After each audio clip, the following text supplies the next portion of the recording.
Hello everyone, good morning बच्चों। DAV public school भाषा माधुरी class 5। और आज हम लोग आपको जो हम रीड कराने जा रहे हैं वो चैप्टर है 5। और ये चैप्टर बहुत अच्छी है। तो पहलवानों की स्टोरी है, बहुत अच्छी स्टोरी है, बहुत मज़ा आएगा। और ये जो चैप्टर का नेम भी है तो पहलवान। तो ये बहुत अच्छी स्टोरी है, ध्यान से सुनिएगा। लास्ट में इसका जो प्रश्न है इसका आंसर भी हम आपको बताएंगे, ध्यान से जरूर सुनिएगा। ध्यान से सुनने से आधा आंसर आपको ऐसे ही पता चल जाता है। तो चलिए, अगर आपको कहानी अच्छी लगती है तो लाइक भी कर दीजिएगा, और चैनल को अभी तक सब्सक्राइब नहीं किए हैं तो सब्सक्राइब भी जल्दी से कर लीजिए। फिर स्टार्ट करते हैं। तो चलिए। मुखचोर सिंह और धरती पटक सिंह तो नामी पहलवान थे। धरती पटक सिंह ने अनेक दंगलों में बलशाली पहलवानों को हराकर अनेक पुरस्कार जीते थे। वह अपनी शक्ति को बनाए रखने के लिए घंटों व्यायाम करता और पौष्टिक भोजन करता। उसका भोजन सामान्य व्यक्ति के द्वारा खाए जाने वाले भोजन से बहुत अधिक होता था। उसका नाम सुनकर अच्छे अच्छे बलशाली पहलवानों के होश उड़ जाते थे, परंतु मुखचोर सिंह उसके नाम से बिल्कुल नहीं डरता था। मुखचोर सिंह को कभी किसी ने कुश्ती लड़ते नहीं देखा था। इसके बावजूद उसकी प्रशंसा का टंका चारों ओर बजता था। धरती पटक सिंह के दिल में मुखचोर सिंह को पटकने का बहुत बड़ा अरमान था। मुखचोर सिंह अक्सर कहता, धरती पटक सिंह को उसने कई बार पटका है, वह उसके नाम से ही डरता है। आगे बढ़ने से पहले कुछ शब्दार्थ है वो देख लेते हैं, फिर आगे बढ़ते हैं। दंगल किसे कहते हैं? मतलब दंगल मतलब कुश्ती। पौष्टिक भोजन मतलब ऐसा भोजन जिसमें शारीरिक विकास के लिए जरूरी सभी खनिज पदार्थ विटामिन आती हो। सामान्य मतलब साधारण। अब आगे देखिए। उसकी टींग और सेखी भरी बातें सुन सुनकर एक दिन धरती पटक सिंह कुश्ती लड़ने के लिए उसके घर की ओर चल पड़ा। धरती पटक सिंह ने रास्ते में रुककर एक ढाबे पर खाना खाया। उस ढाबे का सारा आटा वह एक बार में खा गया। फिर उसने एक तालाब पर पानी पिया। तालाब में बहुत कम पानी बचा। पेट भरने के बाद उसने डकार ली और तालाब के किनारे ही लेट गया। कुछ देर में ही उसे गहरी नींद आ गई। उस तालाब पर प्रतिदिन एक हाथी पानी पीने आता था। उस दिन तालाब में पानी कम देखकर वह बहुत क्रोधित हुआ। वहाँ एक आदमी को सोता हुआ देखकर वो गुस्से से चिंघाड़ा। धरती पटक सिंह की आंख खुली। वह तुरंत उठा और हाथी की सूंड को बगल में दबाकर मुखचोर सिंह के घर की ओर चल पड़ा। देख रहे हैं? मुखचोर सिंह के घर के सामने पहुंचकर वह जोर से चिल्लाया, मुखचोर सिंह, मेरे डर से कहाँ छिपा है? हिम्मत है तो सामने आ और मुकाबला कर, नहीं तो मेरे पांव छूकर क्षमा मांग। मुखचोर सिंह ने धरती पटक सिंह की आवाज सुनी तो वह डर के कारण पिछले दरवाजे से भाग गया।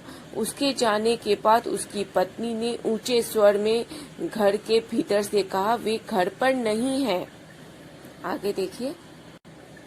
वे घर पर नहीं है, पहाड़ ढकेलने बाहर गए हैं, 8-10 दिन में आएंगे। है ना, खिड़की से बोल रही है। यह सुनकर धरती पटक सिंह ने हाथी उठाया और उसके आंगन में फेंकते हुए कहा, अपने पति से कहना कि मैं उसकी शक्ति देखना चाहता हूँ।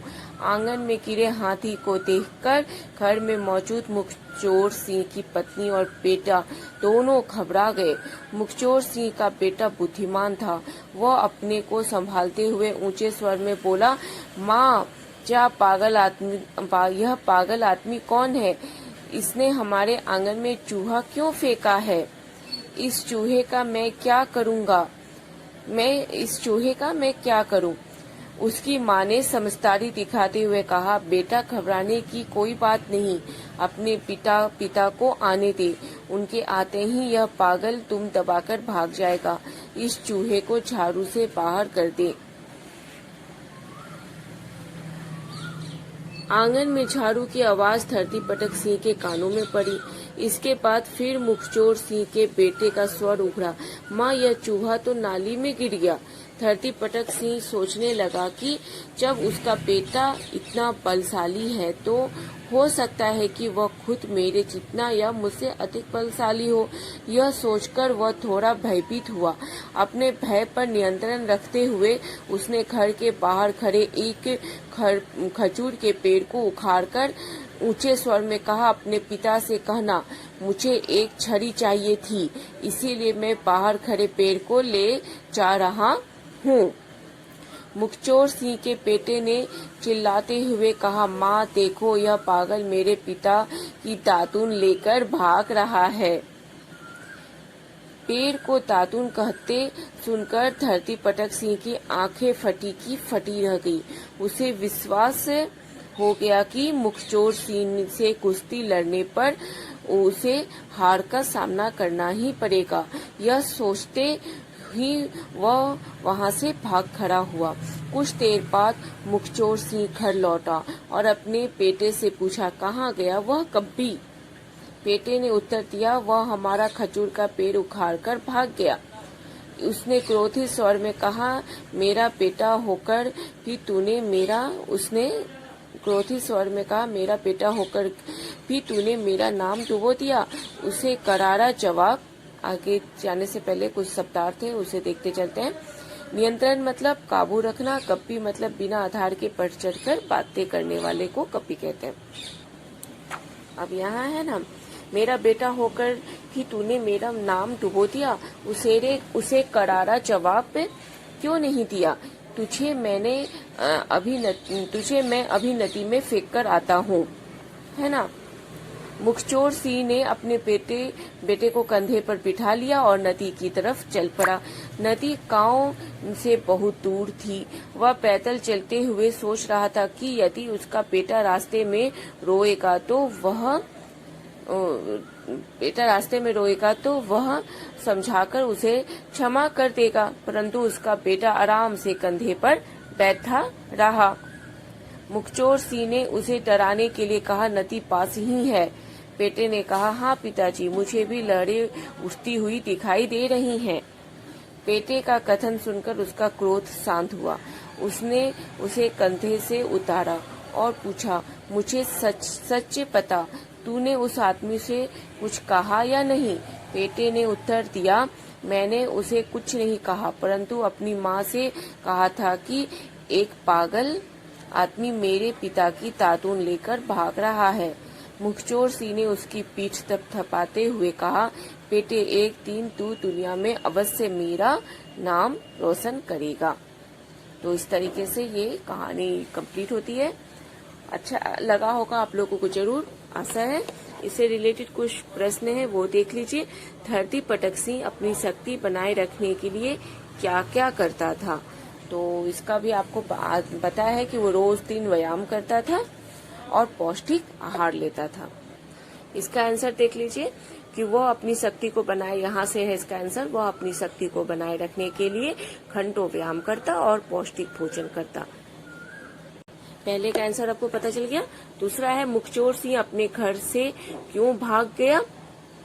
तो क्योंकि धरती पटक सिंह उसके घर पर आया था, उसे देखते ही मुखचोर सिंह अपने घर से भाग गया। दूसरे का आंसर यहाँ पर है, मुखचोर सिंह ने धरती पटक सिंह की आवाज सुनी तो वह डर के कारण पिछले दरवाजे से भाग गया। ये हो गया दूसरे का आंसर। और तीसरा क्वेश्चन देख लीजिए, हाथी को आंगन में गिरा देख माँ ने क्या कहा?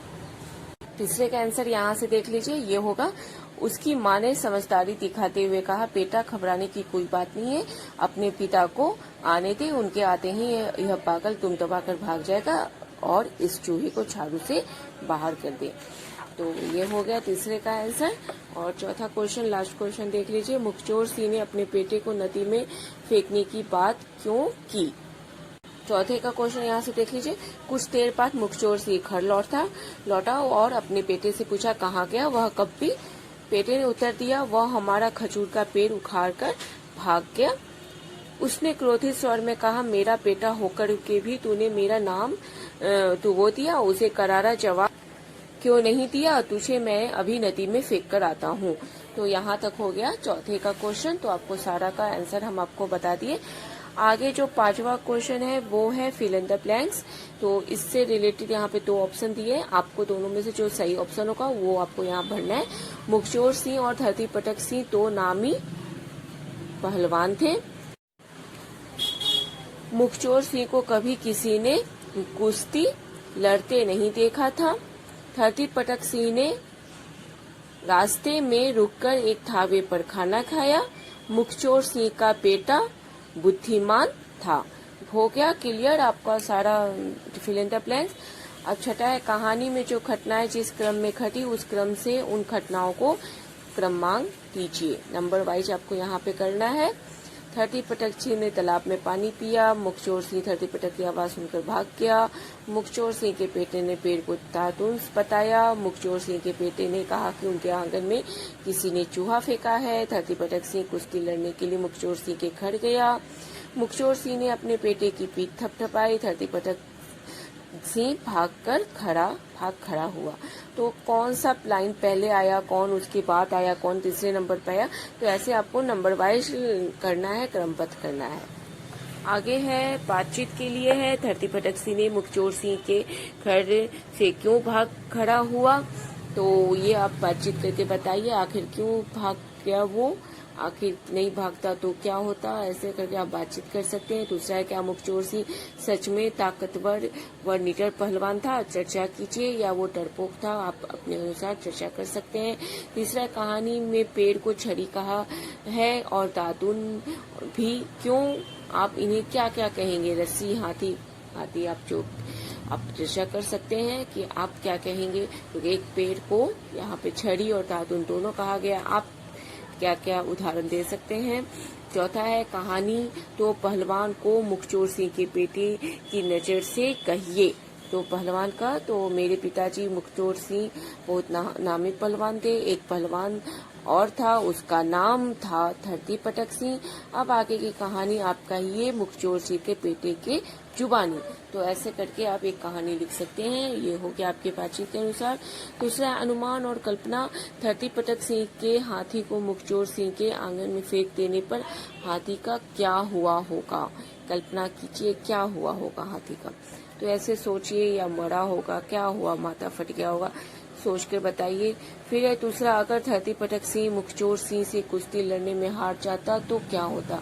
ये सब आपकी कल्पना के आधार पे है, आप सोचकर कोई भी जवाब दे सकते हैं, सभी के जवाब अलग अलग हो सकते हैं। फिर भाषा की बात ध्यानपूर्वक पढ़िए। विशेषता बताने वाले शब्दों को विशेषण कहते हैं।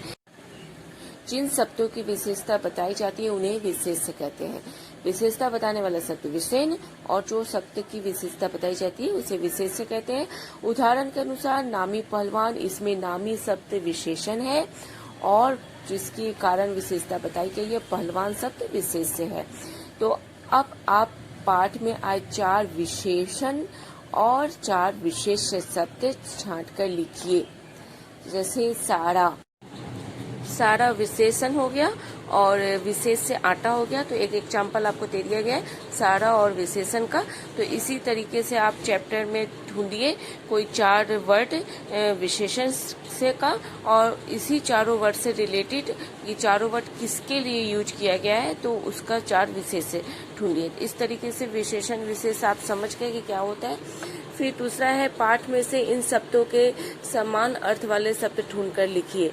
जैसे कि सरोवर का हो गया आपका तालाब, दिवस का हो गया दिन, गृह का हो गया घर, साहस का हो गया हिम्मत। तो इस तरीके से आप इस चारों वर्ड का आप समान अर्थ लिख सकते हैं चैप्टर में से भी ढूंढकर या फिर अपने मन से। फिर जीवन मूल्य से संबंधित है। मुखचोर सिंह का बेटा बुद्धिमान था। उसकी मां ने समझदारी दिखाते हुए कहा, बेटा घबराने की कोई बात नहीं, बुद्धिमानी और समझदारी के लिए किए गए काम में सफलता प्राप्त होती है। क्यों?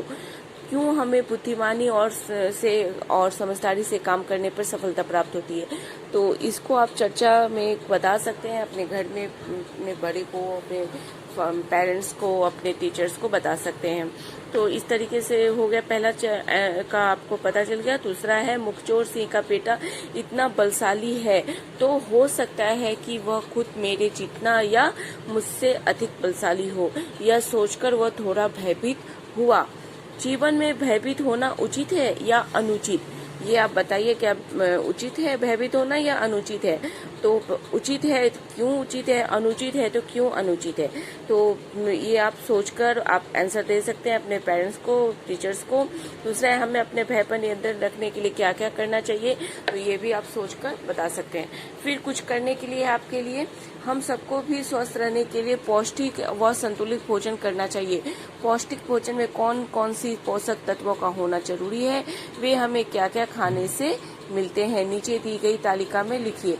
तो पोषक तत्वों के नाम आप यहाँ लिखिए और इस सारे पोषक तत्व किन खाना में आपको मिलते हैं, किन कौन से खाना खाने में आपको मिलते हैं, वहाँ पे इस कॉलम में आप खाना का नाम लिखिए, पोषक तत्व, और दूसरे में खाने का नाम। आगे का देखिए, अब आपका चैप्टर कंप्लीट हो गया। लास्ट ही क्वेश्चन है, ये है, नीचे खाने की कुछ चीजों के चित्र दिए गए हैं, इन्हें पहचानकर उनके सामने लिखिए। इनमें से जो पौष्टिक है, जिन खाने से सेहत ठीक रहती है, उन पर टिक का निशान लगाइए। तो ये है आपका ग्रीन वेजिटेबल है, जैसे पत्तेदार सब्जी है, जैसे पालक हो गया, तो ये हमारी सेहत के लिए बहुत अच्छा है, टिक का निशान लगेगा। यहाँ रोटी है तो टिक का निशान लगेगा। समोसा हमारे सेहत के लिए अच्छा नहीं है, तो इसे खाली छोड़ दीजिए। खीरा है तो ये खाने में हमारे स्वास्थ्य के लिए अच्छा है, टिक का निशान लगेगा। कोल्ड ड्रिंक को खाली छोड़ दीजिए, स्वास्थ्य के लिए अच्छा नहीं है। आपका यहाँ अनाज है जो स्वास्थ्य के लिए अच्छा है, टिक का निशान लगेगा। पपीता है, फ्रूट्स हो गया, तो ये आपका टिक का निशान लगेगा, स्वास्थ्य के लिए अच्छा है। दूध स्वास्थ्य के लिए अच्छा है, टिक का निशान लगेगा। और गाजर स्वास्थ्य के लिए अच्छा है, तो टिक का निशान लगेगा। इस तरीके से आपका ये चैप्टर कंप्लीट हो जाता है। आगे जो चैप्टर है, नदी यहाँ पर, तो ये चैप्टर बहुत अच्छा है, छोटा सा है और ये एक पोयम है, तो इसका अलग से वीडियो बनाएंगे, तो इसे आप देख लीजिएगा। पूरी वीडियो को पूरा वॉच करने के लिए थैंक यू फॉर वॉचिंग।